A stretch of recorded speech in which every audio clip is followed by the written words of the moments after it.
Hello friends, ఎలా ఉన్నారండి? అందరు బాగున్నారా? మేమైతే చాలా బాగున్నాం. ఈరోజు నేను మీకోసం ఒక మంచి టిప్ తీసుకొచ్చానండి.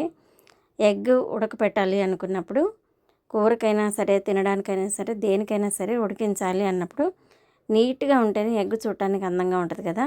మరి అలాంటప్పుడు ఎగ్స్ ఒక గిన్నెలో వేసేసుకొని దానికి సరిపడగా వాటర్ వేసేసి ఒక స్పూన్ కల్లుప్పుని వేయండి. చక్కగా తొందరగా ఉడికిపోతాయి. తోలు కూడా నీట్గా వచ్చేస్తుంది. తీసుకోవడానికి చాలా బాగుంటాయి. మరి ఇలాంటి మంచి మంచి టిప్స్ నేను మీకోసం చాలా చెప్తాను.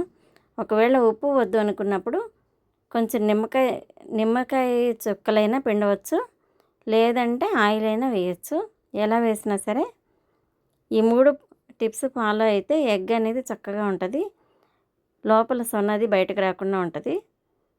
మరి ఇంకెందుకు ఆలస్యం, నా టిప్ని అయితే ఫాలో అయిపోండి. నా వీడియోస్ నచ్చితే లైక్ చేయండి, షేర్ చేయండి, సబ్స్క్రైబ్ చేసుకోవడం మర్చిపోవద్దండి. ఎగ్స్ చూసారు ఎంత అందంగా ఉన్నాయో. మరి ఇంకెందుకు, ఎగ్స్ తినేసి ఎంజాయ్ చేద్దాం. Thank you, bye.